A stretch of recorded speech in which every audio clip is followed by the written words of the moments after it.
this is a nice, fireside sort of chat that we are organizing to decode the budget. So just feel welcome to give us whatever questions come to your mind and whatever thoughts you would want to share. Right, with this, I officially welcome Raghav Bhal, the founder, owner of the Quint. And thank you so much for making time for us, because a lot of us actually need a lot of gyan from you on how to react to the budget. Forget about understanding, but how to react to the budget. Everybody seems to be saying that, this budget has actually surprised them for various reasons. And the biggest thing that has come up is from both the naysayers and the ones that are celebrating this budget is the fact that it's not a populist budget. Would you agree? This is not a headline-making budget. Yeah, budgets in India are very unusual affairs. We've built them up into these big days where, the government is supposed to come in and lay out a full blueprint of its economic policies, not its fiscal policies, but its economic policy. And therefore, we expect that over the years, and you don't blame people, because that's how budgets have been for the last 2, 3, 4, 5 decades, where they've become this one big event. I think this year, budgets, the way the government came at it was that it's not a complex document. It's a pretty straightforward document, which is, the accounts of the government, putting out the revenue and the expenditure numbers. It doesn't make tax changes. It doesn't make grand announcements. And therefore, I think people are a bit taken aback, because we are so used to a very complex document, which does, which tries and addresses the fisher folk of Odisha to the, paddy farmer of Punjab, and then suddenly have something for the mill worker in Mumbai, and then there's, so we're so used to so many constituencies being addressed in the budget with some scheme or the other, with some little, phrase or the other, that we were taken aback at a very, I call this a 0-1 budget. It's a stark budget. The government has made its political choice very clear. And I think people are not used to that. And therefore the people are saying, what happened? We thought we would get the same kind of budget that we are very used to. So in that sense, it is a statement of the government's intention on how it intends, how it will collect money and how it will spend money. And this time they've said very starkly that we are stacking most of our cards only in one direction. And rather than trying to address too many constituencies and trying to achieve too many objectives and trying to send too many messages, we are sending one clear message. And I think that's what's unsettled all of us. Right. So do you think the government has actually been able to put forth that one agenda very clearly for all of us to consume? Well, yeah, they have. I mean, now, this is not to say that one agrees with it. I'm just saying what the government has done.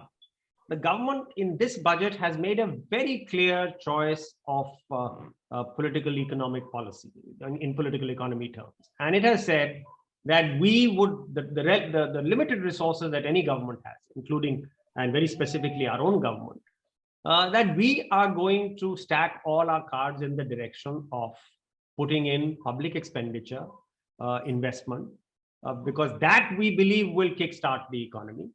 And therefore, we are willing to make the very tough political choice of actually cutting subsidies. Again, I'm not saying this as my support for it. I'm just saying the statement the government has made is unambiguous. That when we have a choice, we've got a limited pool of money that comes to us. We have a choice. We could have continued to spend it and sprinkle it across different areas. We could have tried to increase subsidies, plus we would have tried to increase investments. We are saying no.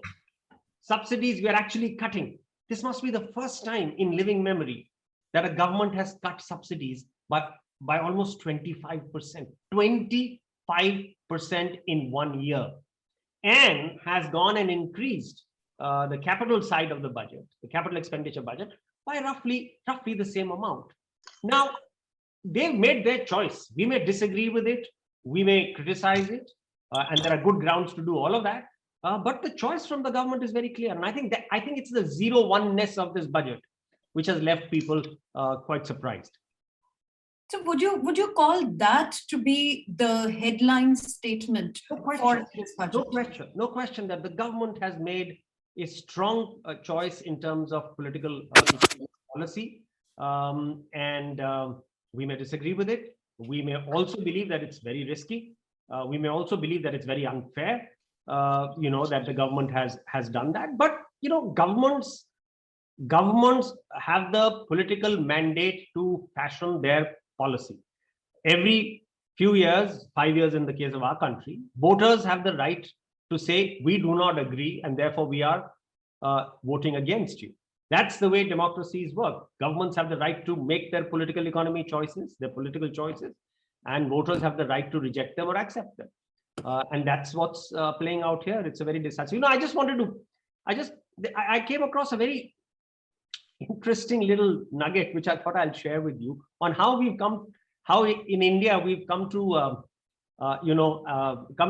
we've been grown up on a diet of complex budget documents. So one business daily, the Mint, I think, they did a poll with their readers saying who's the most popular finance minister in the last 10 years. Yes. You'll be shocked that the man Pranav got 40% of the votes as the most popular finance minister in India. Now, God bless his soul, he's not, he's not with us anymore. But Pranav Mukherjee, and I say it without being derogatory at all, but he is the author of the Indian complex budget. He's the author.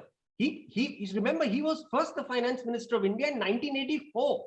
So he was an old war horse in the finance ministry in 1984, and then he became finance minister of India in 2011. Yeah. So in 1984, the kind of budgets India wrote were so complex. I mean, I don't know how many of us on this conversation right now have memories of early 90s budget making, but the speech would go on forever and ever and ever with the finance minister saying, I am increasing the duty on caprolactam by 1%. I am reducing the duty on phosphate by 0.5%. I am doing this. So it was a micro exercise in reducing and increasing duties. So we are used to that kind of complexity in our budget document. So I'm not surprised that Pranab Mukherjee actually got 40% of the votes as the most popular finance minister. And you know who got the least amount of votes in that poll? Mr. Chidambaram. Chidambaram, yes.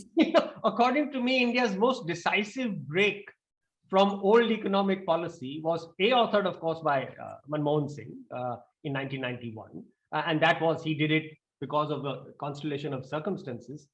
But the second budget, which really broke the earlier consensus, was Chidambaram's budget of 1996-97.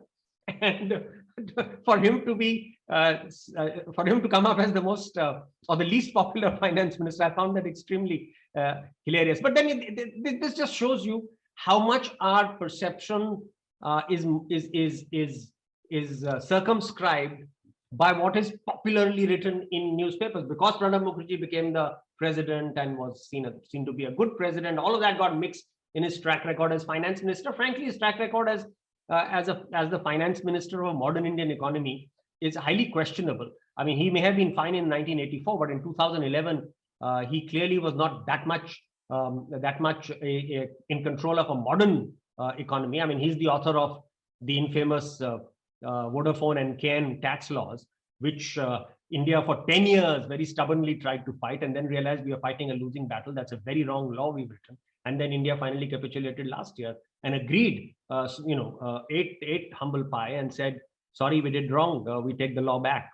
So, I mean, that's a digression, but I just want you to understand that we've grown up on this diet of complex documents. So when we got not a complex document, we are sort of left. Absolutely. Yeah, we are baffled. We are baffled by the simplicity and the clarity. The one trackness. Certain things have been stated. Yes. Before getting into the hard sort of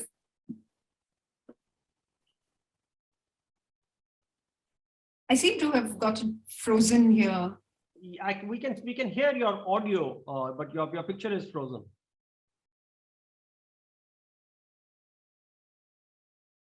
Yeah, I think you're back, Nishtha. Yes. So I'm so glad that the budget actually made an express intent to bring 5G in 2022, so the situation would improve. I'm just hoping. Anyway, Raghav, before we go on to the very serious, hard kind of brass tacks of fiscal and economic policies of our country, I would just like to know from you, do you think that politically impactful budget, considering we're just going to polls in 5 very important states in a week's time? Oh, I think this is a politically risky budget for the government. Clearly, by not giving any tax respite to the middle classes, clearly by not coming up with any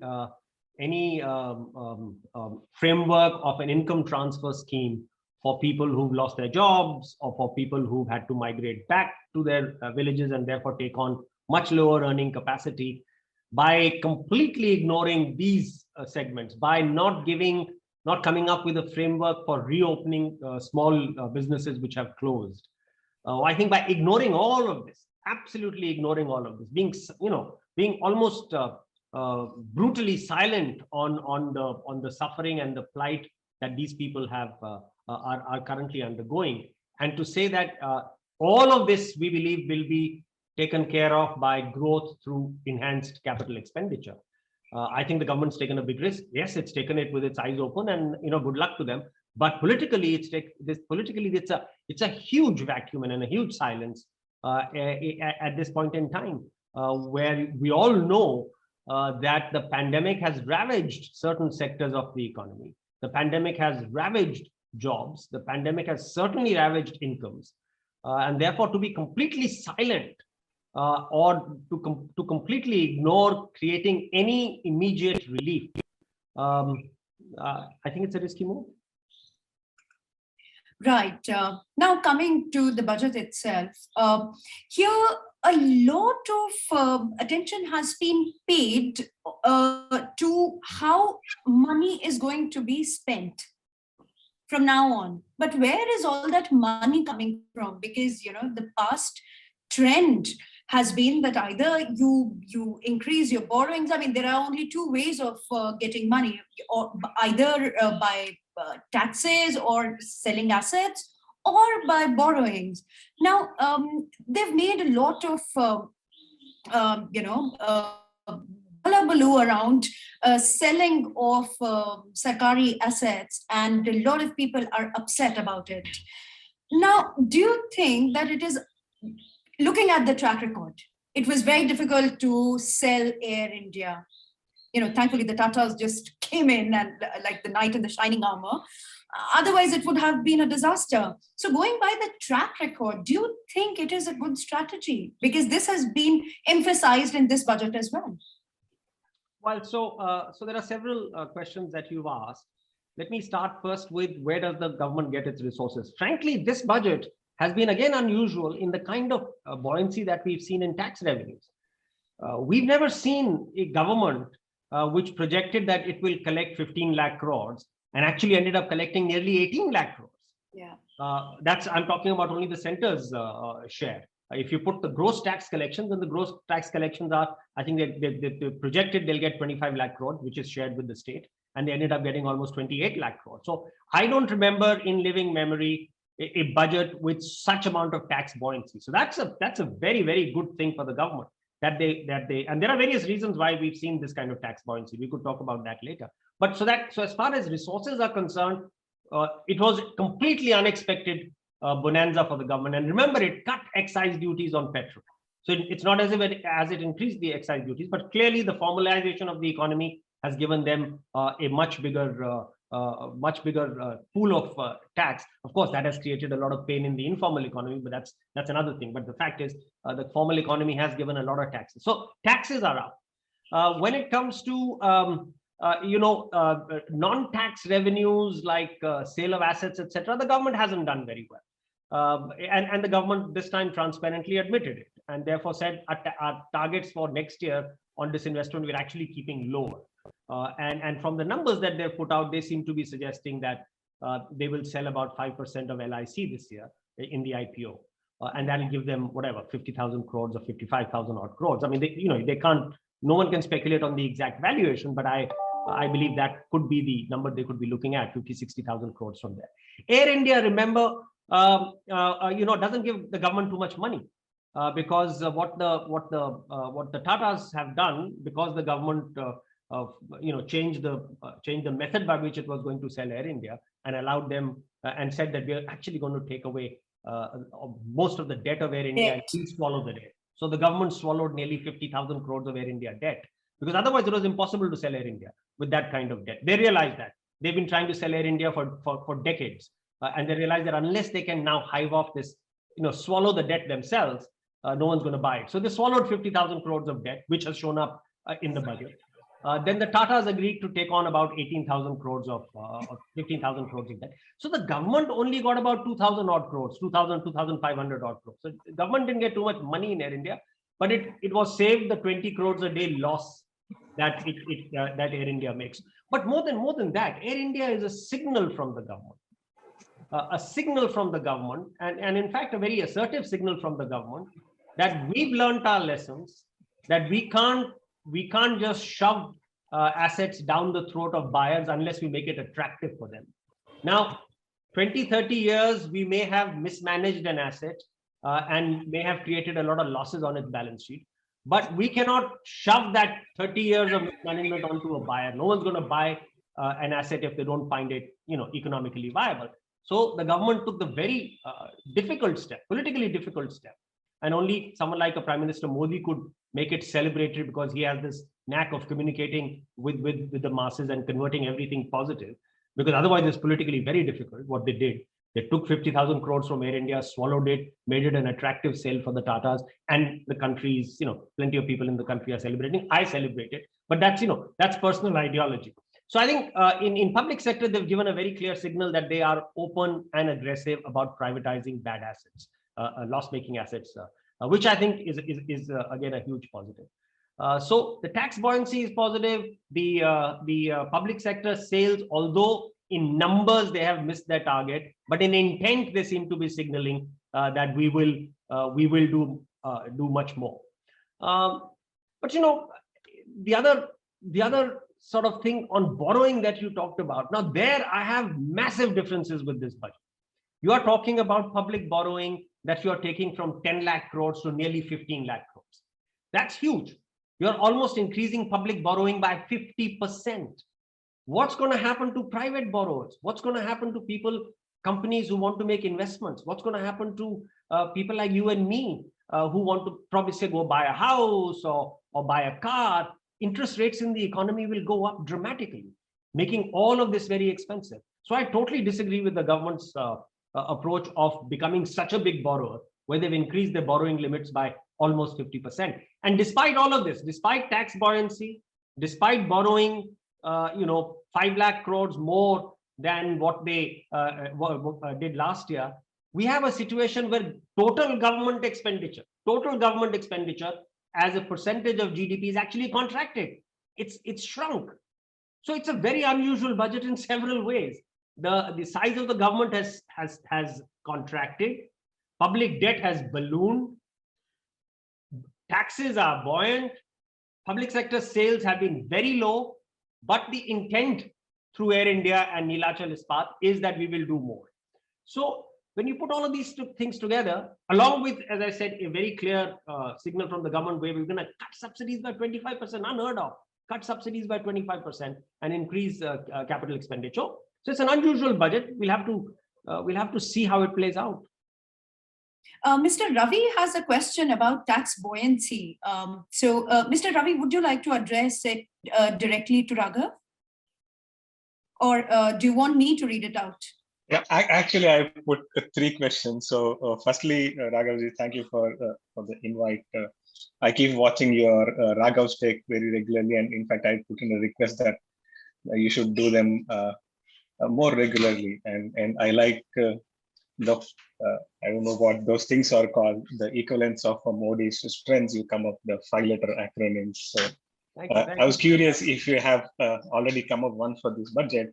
And the more serious question is, see, from the last 5 years, every time the budget is out and by 6 p.m. there will be umpteen statements saying, oh, this is a budget that is created with least of political things in mind, and this is not a populist budget. This is the budget that is right for India and may not be popular, yada, yada, yada, yada.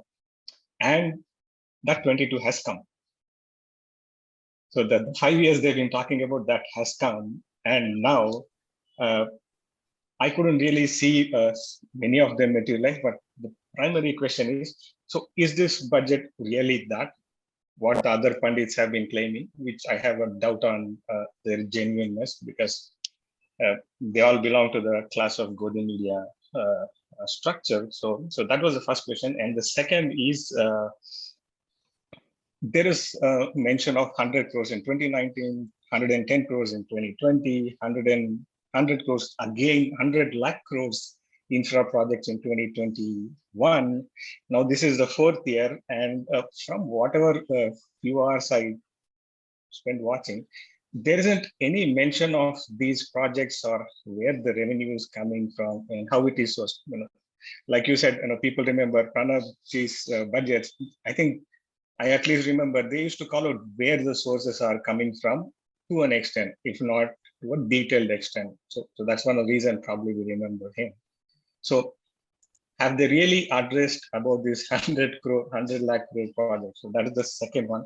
And the third one is the tax buoyancy part. So is the government mining or milking a small segment way too much? And because they're a captive audience who just can't run away anywhere. And with 5 years of inflation, isn't it a reasonable thing on part of everyone to say that there should be a slight upward movement or some rationalization, given that we've gone through so much of inflation? So the 50,000 is not the same 50,000 today, and I think everybody, including the least financial pundits, would agree to that. So this is the long question. So first one is it really a future-looking budget? Do you strongly believe that? And second, did you really find any mention of those great infra projects? Because it seemed very obfuscated and window dressed. And the third one, your take on the tax buoyancy. Sure. Yeah, so, thank you so much, Mr. Ravi. And before Raghav answers, I would like to just repeat myself. You're most welcome to address your questions directly to Raghav. And you are also more than welcome to turn your cameras on. Because I'm not as video ready as I usually used to be. I didn't block the light from behind. No, so, no worries at all. I kept it low. Yeah, the idea is to just have a more intimate and more personalized sort of conversation around the budget. Yeah. So over to you. And I didn't want Raghav ji to feel overtly jealous about the excess facial hair I've made peace with my, the treasure that I carry. Ravi, thank you very much for your kind words. You've asked for a couple of issues, and I won't address them in sequence. Let me just talk about the last one that you spoke first. I think I found that surprising myself, that we've had a fairly high inflation in the current year, and we did not get any sort of tax relief for even the lowest tax-paying category, the lowest slab. I think we just love to complicate in this country. Why can't we have a very simple rule that income tax exemption slabs are going to be indexed to the inflation rate? And therefore, you won't have to ask this question every year. I won't have to answer this question. The finance minister won't have to say anything. At a particular tax level, the slab rate should be indexed. After all, you index the dearness allowance that you pay government servants. You index the fact that I can get tax deductions on property that I may sell after 10 years. You allow indexation on that. Why can't exemption limits be indexed? It would solve all, or by all problems. I mean, it would have an automatic relief mechanism built into for middle classes. I was expecting something like that to happen. That's a smart idea, should be done. Wasn't done. Very surprised. Again, I'm very surprised, as I said, by the fact that the government has chosen such a risky path, and rightly also a path which is not fully fair, given the sort of crises that people have had to deal with in their personal lives and the whole environment. So I'm surprised that didn't happen. What you say is a very legitimate thing. There should have been more relief at the lower tax-paying categories. The second thing that you talked about is this big announcements that keep on getting made in every budget, 100 lakh crores, 150 lakh crores. Yes, you're right. Those are just announcements, because the government has created what they call the National Infrastructure Pipeline, NIP. And there they have said, and this was done, I think last year or year before, but very recently done in the pandemic, where they've said we have created a hold all of infrastructure projects which are roughly 100 lakh crore plus. So they've created a big list of this pipeline, that bridge, this railway train, etc., which totals up to 100 lakh crores. You're absolutely right that this 100 lakh crores is brought about every year as if that's going to happen in that year. It's not we can't do 100 lakh crores of infrastructure projects in 1 year. This is a national infrastructure pipeline, which is a sort of 5-year, 6-year objective of the government. And the way it is brought up every year is as if this year we will get to see it. And therefore, your question that it looks like an empty brag, because where the hell are you going to be doing who's going to see this 100 lakh crores worth of projects? I mean, we talked about bringing in a bullet train in 2016, and that bullet train has still not seen the light of day. And that's it's a 1 lakh crore rupee project, just the bullet train project. So I think the government needs to dial down the rhetoric and explain again to people that this is a 5 or 6 year plan. This year we are planning to do only 12 lakh crores out of this, and these are the 12 lakh crores that we are planning to spend. I mean, this bridge, this train, this port, part of the port, we are going to create deep sea in this port. So that these are the projects that we are going to be delivering this year for the economy. Out of that, they have said that the government own capex this year is going to be about 7.5 lakh crores. And the balance would obviously come from private sector investment. That's the kind of intention that the government has. But the big problem about private sector investment today, as I alluded to, is the fact that the government's public borrowing program has gone up from 10 lakh crore to 15 lakh crore. So the government is going to be taking 5 lakh crore more from the bond market. Then you've got state governments, which are also, some of the aggressive state governments like Maharashtra, which have got good balance sheets, strong balance sheets, are also borrowing in that market. And then you've got the AAA corporates, the Reliances of the world, which can come in and pick up money at very, very fine rates. I mean, Reliance picks up money almost very close to what the government of India picks up money at. So once you take all of that out, where is the scope for the middle corporate to get its money from? It has to go to banks, it has to go to development finance institutions. Those processes take long, interest rates are high. So the high interest rate is going to be a big deterrent in the private sector being able to come in with on the scale at which you talk about. So this 100 lakh crore needs to be put in context, and the government shouldn't be using it as a bragging point, but really should be making it very clear to the people that this year we expect the following projects to come through.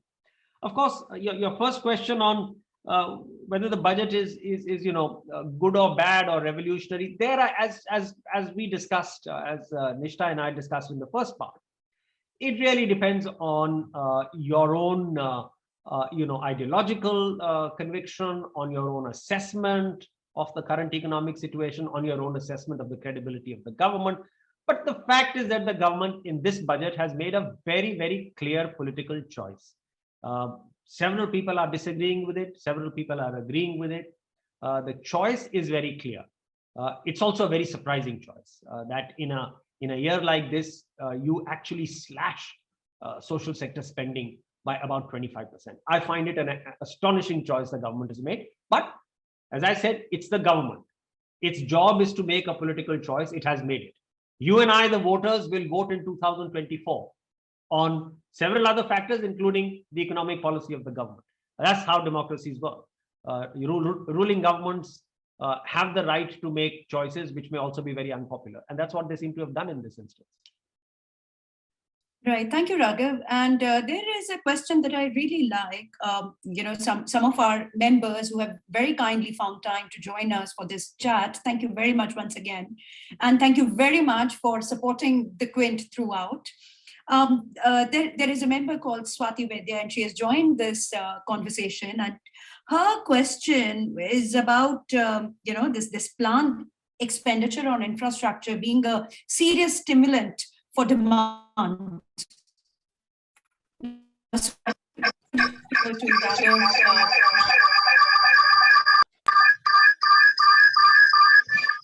Madhukar ji,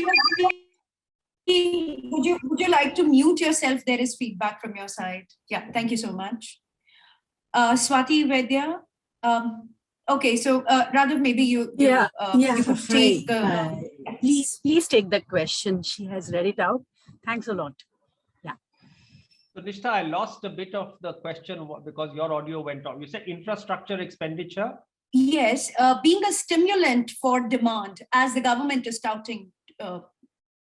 Well, in classical economic theory, it is the classical stimulant.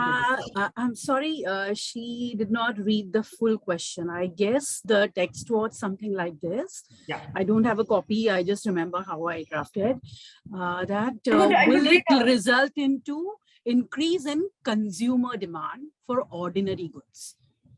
Yeah, correct. Yeah. I get you. Yeah. I get you. Because I understand the first thing, any person who is slightly literate in economics will say, yeah, they are increasing fiscal stimulus by way of infrastructure that is intended to increase demand. But this is more about whether it will result into, or it has a potential to increase consumer demand for ordinary goods. Thanks. No, Swati, this is in fact the conundrum, right? That any budget maker or policy maker in the environment of today, the pandemic ravaged economies of today has to do. Because if you have to give a stimulus, that's very clear because the economic fortunes of countries are affected. So you have to give some stimulus. Now you can give a stimulus that our government has chosen, and I'll answer your question on it. They have gone the infrastructure investment route.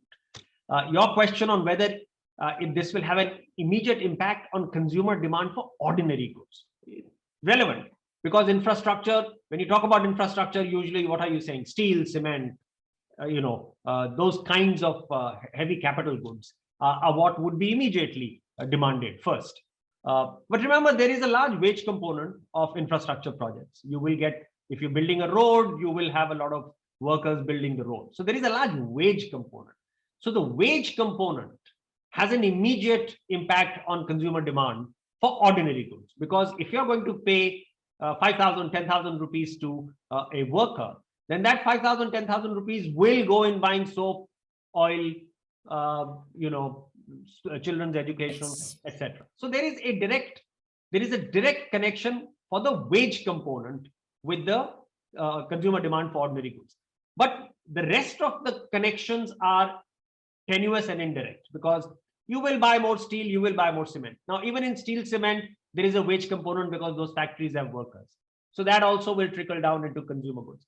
Now, that's the route our government has chosen. The route that governments like America and the European governments chose is direct transfer to a consumer.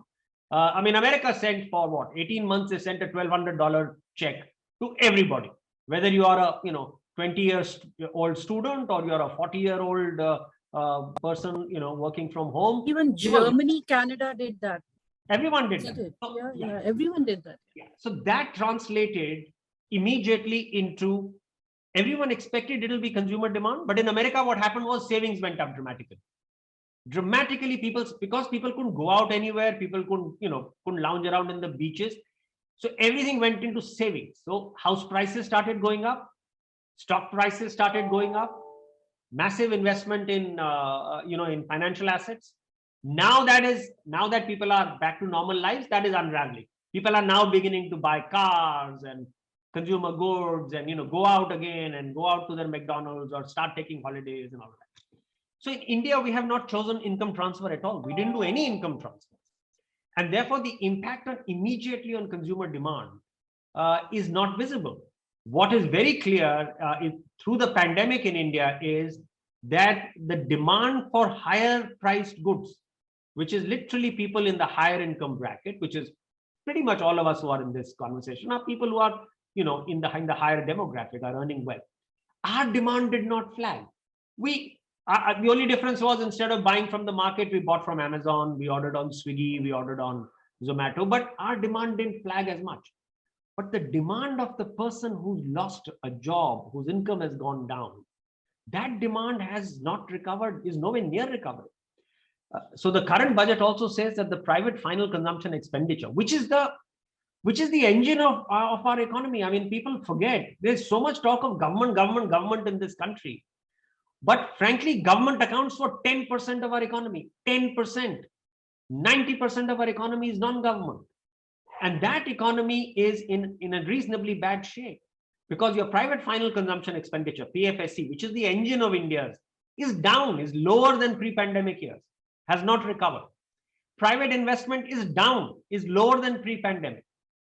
Again, you've got interest rates today so high that people will find it difficult to buy houses and cars, because those things are now beginning to go up. The interest rates are going up. So I personally believe more should have been done to directly stimulate consumption expenditure. Your question, even at the ordinary level, more income transfers could have happened. I frankly have a totally different point of view, but I may be in a minority of one. But I believe the best way to stimulate demand is actually to cut taxes. You've got to cut taxes. You've got to give more purchasing power to people. I mean, if for instance you cut the GST rate from 18% to 12%, that's a 6 percentage point advantage on, say, a car price. Suddenly a car price which was 5 lakhs becomes 4.5 lakhs, and you find it much easier to go out and buy it. So I personally believe we do that, but India, we are brought up on a very different diet of economics. So we always look for, there should be income transfers. I believe the best way to do it is really cutting interest rates and cutting taxes. You do these two things. See, and I'm not saying something which from Mars. See what happened in Bombay. See what happened in Bombay in the first year of the pandemic. The Maharashtra government, the Shiv Sena-led government, cut the stamp duty on real estate, slashed it. So what was earlier, say, I think you had to pay 7% in Bombay as stamp duty on transfers of property. They dropped it to 2% for 6 months. What happened? Record property sales in America, record in Mumbai, record. People are so sensitive to tax cuts, and the Maharashtra government admitted that we were taken aback how we broke records in how many house sales happened in Mumbai, because suddenly if I'm a house buyer for 10 lakh rupees or 20 lakh rupees, and suddenly the stamp duty goes down by 5 percentage points, that's a 1 lakh rupee saving. I mean, that's just a 1 lakh rupee saving, and I suddenly say, why? I was going to buy a house in any case. This is the time for me to buy it because taxes have gone down. So I think Mumbai was a classic case study of how consumers react to taxes. Be that as it may, in this country, we won't cut taxes, but we certainly could have done income transfers, and that would have stimulated consumer demand of the kind that you're talking about. We did not. We've taken the long route. Let's see what happens. Raghav, thanks a lot. Thanks a lot. I have a short follow-up question here. Do you think that this longer route is actually a more robust or sustainable route? No. In theory, Nishtha, yes. But that is a model for normal times. It's a model for normal times. In a normal, if everything was fine and the pandemic had not happened and private final consumption expenditure was still the engine of our economy, then the government certainly should eschew revenue expenditure and do capital expenditure in normal times. But we are not in normal times.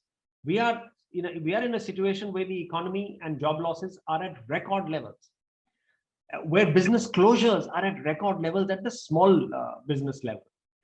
So in these times, to say a solution which works the best under normal times is pretty much like a doctor who has to perform surgery, telling you, fine, you're all right, I won't perform surgery, you take paracetamol, you'll be all right. That I'm giving you a prescription for normal times when actually you are going through an abnormal situation. Right. In theory, in normal times, the government should be doing much more capital expenditure than revenue expenditure. But then we are not in normal times. Right. There is another interesting question from Sutripta Chanda, and I can see that she's logged into this conversation. Sutripta ji, would you like to address your question directly, or would you rather that I read out to him?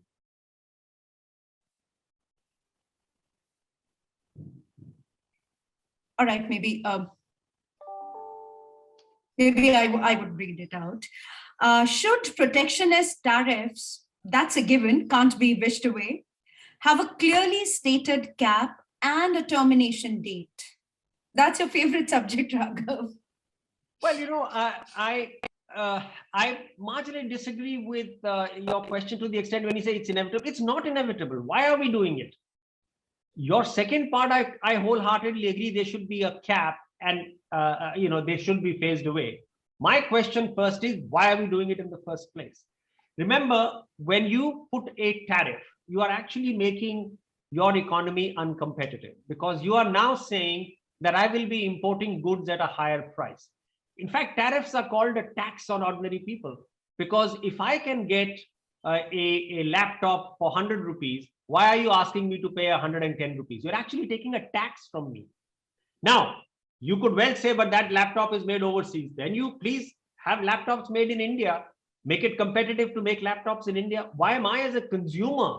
I don't care if I'm buying an American laptop or an Indian laptop. I want to buy the best laptop at the best price. But the minute you tell me that if you buy an Indian good, you'll get it for 100 rupees. But if you buy it from America, buy an American good, you're paying 110 rupees, even though the American good may be superior. You're actually taxing me. You're asking me to pay 10 rupees more for a superior good, while you're forcing me to buy a cheaper Indian good, which is not as efficient. So I disagree with the concept of higher tariffs, because they lead to uncompetitive, inefficient economies. Remember what we were in the 80s. Some of you who remember what we were in the 80s, we were a high cost, inefficient, unproductive economy. Remember what we did in the early 90s. We slashed tariffs. We opened up to the world and we said, listen, come in and produce in India or import in India, but give our consumers the best. And that's when all of these things came in, right? The best foreign brands also came in, and Indian brands decided to fight. I mean, today a Bajaj scooter is the highest exporter of scooters in the world. Bajaj doesn't need protection in tariffs from Honda or from the others. So I believe that high tariffs are the biggest recipe of creating uncompetitive, inefficient economies. And I'm so unhappy about the fact that we are going back to the policies which created the high cost, inefficient economy of the 80s by increasing tariffs. I think this is a wrong policy. But it's a policy that, remember, Indian industrialists will love, because it gives them protection. Because then they have a 10 percentage point advantage on the Chinese and the Japanese and the Americans and the Germans. But I as consumer, I'm paying a tax to protect the inefficiency of an Indian industrialist. How fair is that? And in any case, we've gone through such a painful process of reconfiguring our economy, where we've learned to compete with the foreigners. I mean, if there was a Star TV, there was a Z TV, fought with as much panache as the foreigner. You can go. If there was a McDonald's, there was a Haldiram. So we realized that we could fight the foreigner. But now again, by increasing tariffs, you're trying to make an economy which could become inefficient, uncompetitive again. But your second part of your question therefore becomes very important. Now that we've done it, we must, for God's sake, have a cap and have a limited time period for it. We must phase it out. But you know what it is? Once you get the poison, once you get used to, addicted to poison or addicted to a drug, it's very difficult to give it up. And high tariff protection is a drug for local industrialists, Indian industrialists. And they will therefore keep on trying to force you to continue with the drug addiction. Therefore, it's easy to increase tariffs. It's very painful to bring them down. So I completely disagree with this going back into time of trying to protect local industry. If I may interrupt, can I? Certainly, please go ahead, sir. My thing of saying it was inevitable is because of our political dispensation, which sees this as being catering to whatever it is. Okay. I'm essentially a shop floor man, and I'd like to have your opinion. I have got my own opinion, very strongly held one at that, as to why we are uncompetitive on the world stage in manufactured goods. Why do we export only commodities? Number one. And can that be corrected by things like the budget? The second part is absolutely easy to answer. Yes, it can be. Not in 1 year.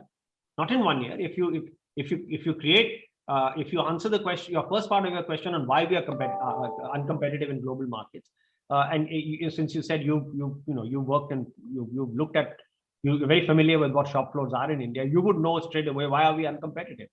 We have the world's highest interest rates relative to Western markets. We have some of the highest taxes, indirect taxes. I'm not talking about direct taxes. Indirect taxes are highest. 18% GST is huge. And all of that feeds into our cost structures. Our infrastructure is poor. So therefore, that's another cost of doing business. Often I have to build my own road to the factory because the government cannot build it for me. That adds to my cost. My land acquisition costs are reasonably high. My power tariffs in India are the highest in the world. And then also there are cascading impact of taxes. So and then on top of that, I have the most corrupt regulatory regime that I have to deal with as a manufacturer. Every government tax inspector, whether it's GST, whether it's excise, whether it's income, every chain asks for its own price and fee. That makes me the most uncompetitive manufacturer in the world. These are all the reasons why we are the most uncompetitive. And all of these things can be addressed by the budget. You take away the discretionary power of inspectors, corruption will come down in the system. You please allow, you take away you cut GST rates. Why are GST rates so high in this country? Why is it an 18% tax rate that we have? When study after study has shown that perhaps 14 or 15% is the revenue neutral rate. Why don't we have the confidence in believing in our own studies? We don't do that. Why is petrol, alcohol, which are the two big elements, still outside the GST net? If you bring them into the GST net, your taxes, your tax collections will improve. Why do we have the highest taxes on fuel in the world? Again, adds to cost of manufacturing. So my costs on the cost side, I have a very, very limited chance of fighting global competitors. Some companies do, as I said, Bajaj has done it.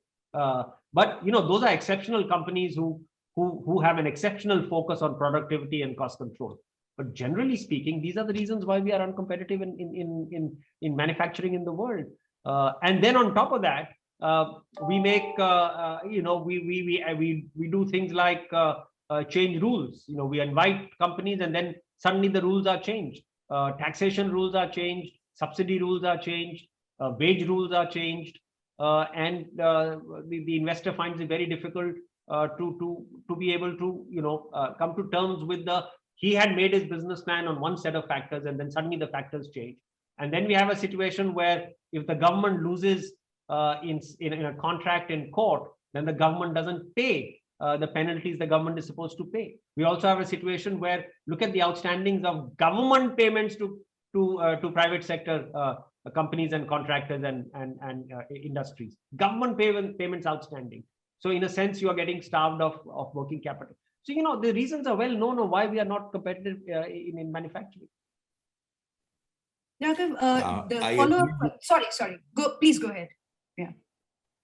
Actually, I agree with all that you said, but I have got some other points which no one seems to touch upon ever. But I don't think this is the forum for that. So please let the others continue. You're most welcome to write for us, sir. We'd be very happy to publish your take on the budget.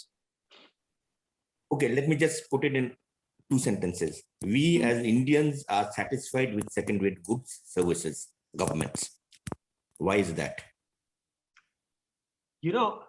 One of the most, you've hit the nail on the head. one of the most astonishing things that I find in our people is how accepting we are of inefficiencies in a lot of services. We don't mind standing in queue outside banks. We don't mind an ATM which doesn't work.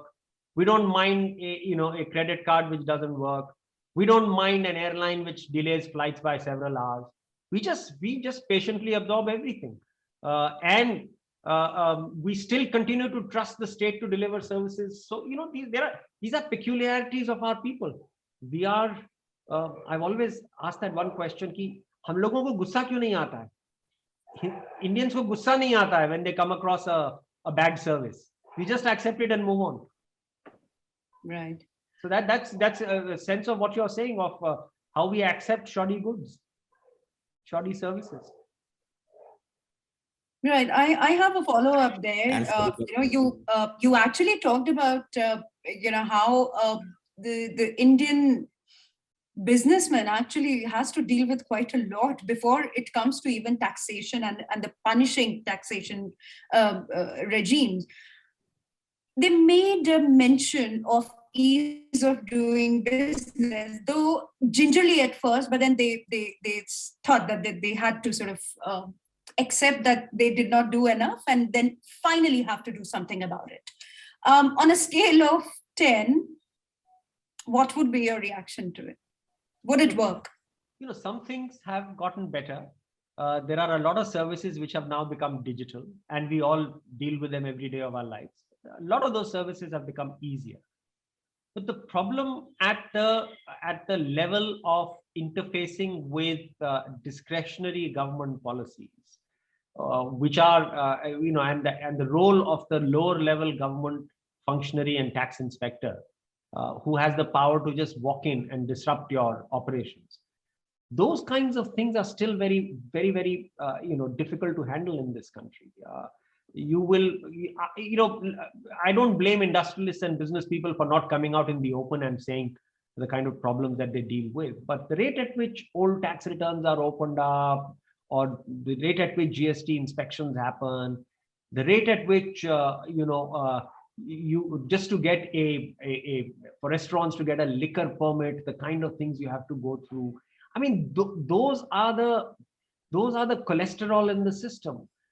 And those are absolutely deadening for people who are, small entrepreneurs, small business people. It's the cost of doing business there is astonishing. So yes, there has been ease of doing business in online filings of lots of things.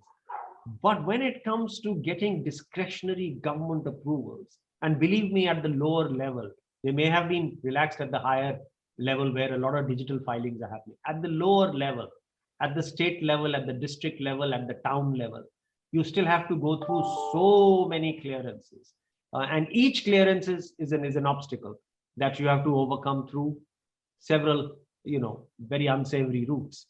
And the time loss, and just the sheer time loss and capital locked up in that.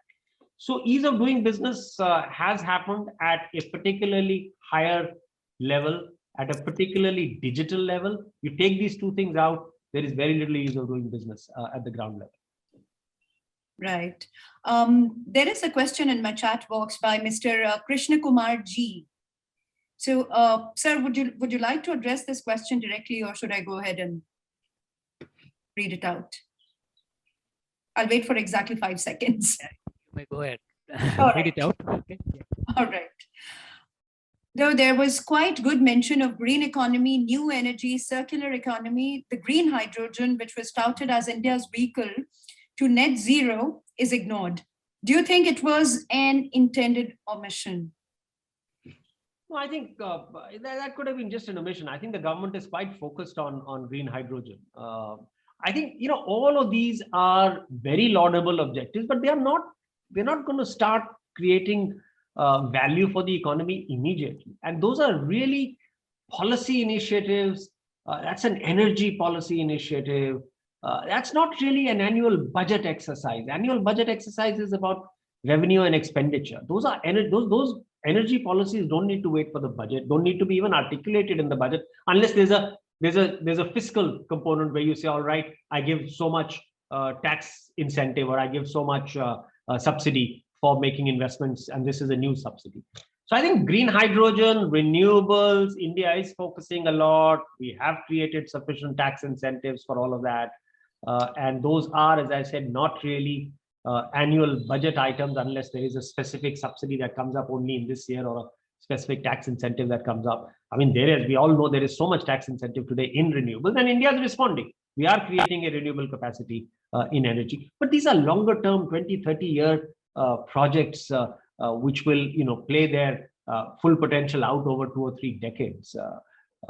So the finance minister may have missed out green hydrogen specifically, but I think that the focus is there. The focus is certainly there. And the prime minister has gone and taken on a commitment of net zero by 2070. So we still have, 50 or 48 years now to work our way towards, delivering on that. And it's a stiff target that he's taken on. So they will have to monitor how quickly we are, energizing our economy in a net zero way, or in a renewable, in non-carbon way. So I think the monitoring of that will have to happen very closely as you come closer to 2070. Right. Do you think that the PLI scheme that the finance minister had announced for solar energy and the manufacturing units and manufacturers, do you think this is going to provide enough impetus to sort of now reinvigorate this? So now PLI again, I have again very strong views on that, quite similar to the views on tariffs, because production linked incentive is what? It's a straight cash subsidy from the government to an industrialist or an industry. Now, if my money, taxpayers' money, is going to be given to Mr. X for making solar cells, then I ask myself the question, on what conditions should that be given in? And I think if we are going to mimic what Japan, Korea, or China have done, they've done that. They created their local champions by giving state subsidies, by giving taxpayers money to them.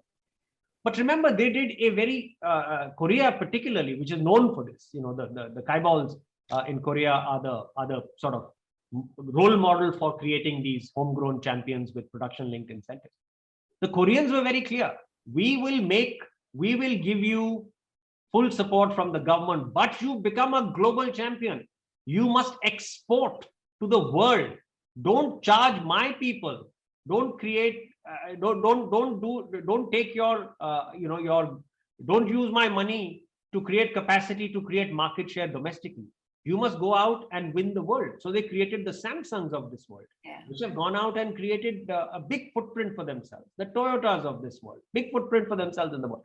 So if you're going to give PLI, I believe PLI should be linked much more strongly with the commitment on a company to become a global champion, not just a big player within the domestic sector. That's point number one. Point number two is there has to be, when you give out production linked incentives, you must ensure that there is no concentration of economic power that is happening in firms. Because then what you will see is that 1 or 2 or 3 large conglomerates would start actually getting too much power within their balance sheet. And then and you are actually creating that power through my money, through a taxpayer's money. And that has the advantage, that has the disadvantage of them becoming oligopolies, or them becoming monopolies, and therefore pricing power and all that. So if you're going to do PLI, I disagree with a policy which gives subsidy from taxpayers' money to private companies. But if you're going to do that, and there is some rationale for it from experiences of Korea and China and the others, then you must insist that you become a global leader. Don't just become a leader in India, because in India you must become a leader on the strength of your competitive efficiency, not on taxpayers' money. But if I'm going to give you my money, then you please go and win American market share, European market share, African market share, so that the value comes to me, the taxpayer. The value doesn't go to the company only, it comes to me. After all, you built a championship on my money, on the taxpayers' money. So I think that's a very important thing which we haven't done in this country. And the second bit about monopoly power, I mean, you look at, and I'm using this only as an example. Look at Reliance's balance sheet. Just look at Reliance's balance sheet today. Now imagine in America, if Exxon, Warner Brothers, Amazon, and so Reliance is in retail, and Verizon. Now imagine if these four companies in America, Verizon, Exxon, oil, Walmart, retail, and Verizon, telecom, if all of them were on the same balance sheet, can you imagine? Would an American regulator permit that kind of economic power? But what is Reliance's balance sheet today? Geo, #1 telecom, retail, the Walmart of India, oil, the Exxon of India, Network 18, the Warner Brothers of India. So, if you're going to allow this kind of concentration of economic power, then you are, and I've just used Reliance as an example. The Adani group is the same. There are several other groups which are becoming extremely, widely held conglomerates with footprint everywhere, and they are being given PLIs. Then you are setting yourself up for a monopolistic economy, and the ills that follow from a monopolistic economy when firms get too much economic power are unthinkable, because that's when consumers start getting the bad end of the stick. So that's my thing on the PLI. There are arguments for it, but you need to have those safeguards built into the policy, because ultimately you are giving my money as subsidy to an industrialist. There should be a lot of safeguard around it. Right. I'm going to read out to you a question that Mr. Praveer Bagrodia, and I can see him here. Praveerji, we can't hear you.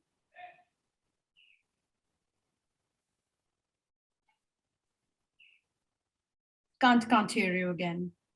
So yes, why, in your opinion, no income tax relief was given to the salaried middle class? The alternative tax regime does not work beyond a certain amount.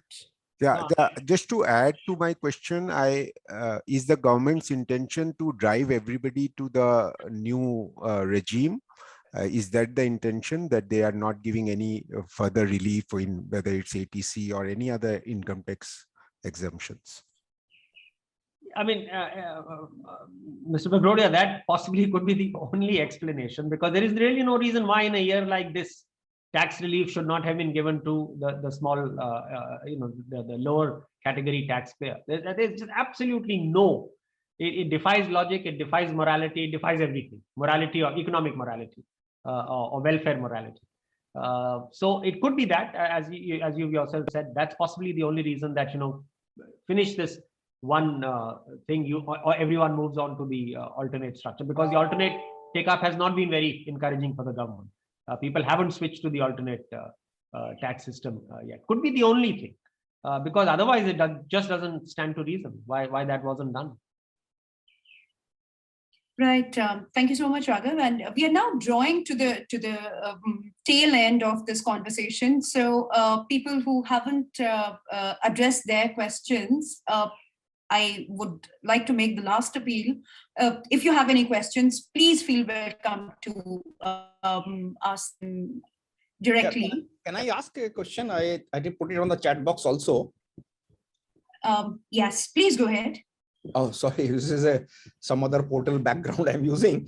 So basically, what my question is that, you see, we have gone through 2 years of heavy pandemic where health infrastructure was in a very, very poor shape. Everybody knew that we have failed. And it was expected that among the social sector, education and health is the one.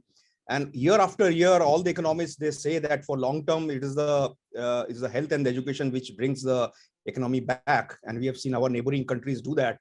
But again, it has been sort of ignored or has been put down rather. So just your comments.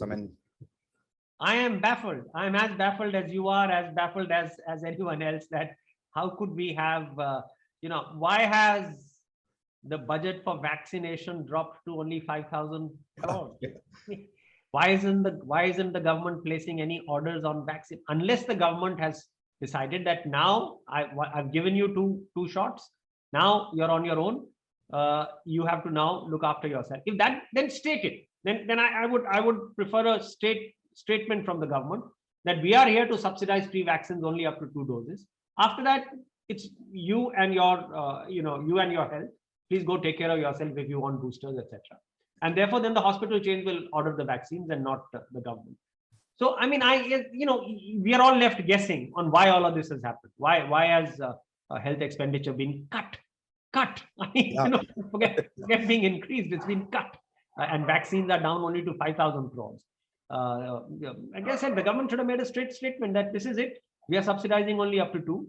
And now we are, you want a 3rd, 4th, 5th, whatever your doctor tells you, you please go and get it from, your doctor or your dispensary or your. So I don't know. Some things only the government can answer. Why have they chosen to do it? Because I think that's why they named it precautionary dose rather than a booster. So they had something in the mind, I think. But in the long term, we have all been saying this over and over again. But God knows why our policymakers don't react or act on it. Yeah, You have to get health, education, social sectors as the focus of the government. Infrastructure is a correct focus, but possibly in the wrong year. It should have been, they should have been there in 2014-15 when we were in the pink of health economically. That's when we should have done this budget rather than now. The rest of the economy should be left to the economic players. The government should not be trying to fiddle too much in the rest of the economy. But what I don't know, everyone knows this is the way to go, but it doesn't seem to happen. We don't seem to get down to doing it. Mr. Thomas John has a question about food subsidy, and I'm afraid with his question, I think we'll have to wrap this conversation. Hello, everyone. My question is, again, just like the food industry, I mean, the health in the sector, food and in the food area also, we are going badly from in the food poverty index, but in the budget, they have reduced the food subsidy also. So I was wondering what's the rationale for going in this manner, especially in the pandemic area. So we should have been given more assistance to the people in food subsidy. What do you think about it? The government hasn't been very forthcoming on where that 70,000-80,000 crores has come down again. It's astonishing that food subsidy is down and the food expenditure is down. My guess is that the government is intending to discontinue the free food grain scheme, and I believe that's a completely wrong decision. I believe, because one of the good things about the pandemic, one of the good things the government did was that it ran a reasonably efficient free food grain scheme. If today you talk, and I've seen that anecdotally from so many of our reporters who fanned out to so many states doing ground reports, I would say 70 to 80% of the people confirm getting free food grain. They confirm they are getting 5 kilogram per person per month मिल रहा है. किसी को मुट्ठी भर चावल मिल रहा है, किसी को मुट्ठी भर गेहूं मिल रहा है, दाल भी मिल रही है, वो मिल रहा है. So once we have successfully set up the infrastructure to deliver this free food grain, frankly, if I was the government, I would have said, I'm making this a permanent scheme. Every Indian is entitled to 5 kilogram of food grain every month, because I've now set up the systems to deliver it efficiently. It's a very good scheme. Free food grain, if I can't do income transfers in cash, I've got my godowns overflowing with wheat and rice. And I have now managed to set up an infrastructure where I'm able to deliver it on the ground. Frankly, I would have universalized it. I mean, I obviously the government doesn't agree with people like me who think in a particular way. I would have universalized it and said from here on, 5 kilogram will be given free to every Indian every month. It's a universal free food grain scheme, because I'm not giving you income. I'm unable to give you income because I don't have the wherewithal, but I certainly have the wherewithal to give you free food grain. It's my godowns are overflowing. Even after running the street food grain scheme for 2 years, my godowns are overflowing with food grain. But I don't know. I don't know why some of these decisions have been taken. Honestly, it's very difficult to understand some of these decisions, except to say what I said right at the beginning: the government has made a political choice. We may disagree with it, but the government has made a choice. They have said we will go through higher capex and trickle down growth. Time will tell whether they were right. But that is the only explanation for some of these baffling decisions. There is no other explanation. Right. Raghav, thank you so much for fielding all the questions and removing a lot of confusion from our minds. And I speak on behalf of everybody here when I say that it has been a very enlightening session. And thank you everybody who logged in today for this conversation. And it is your engagement, it is your interest that has actually made it possible.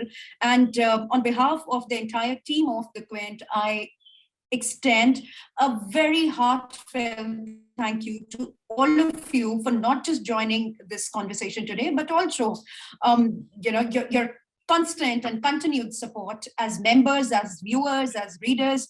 And we really, really appreciate that. And we are really, really grateful for all the love that comes our way. And we don't mind occasional criticism or, an occasional brickbat. So yes, keep everything coming our way. We are happy to take everything in our stride.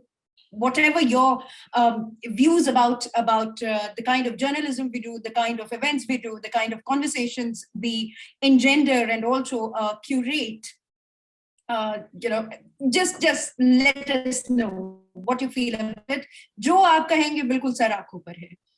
And if you like the conversation, just tell your friends about it. Tell them to be the Quint insiders. We are happy to take everybody in this fold, and let's grow this community.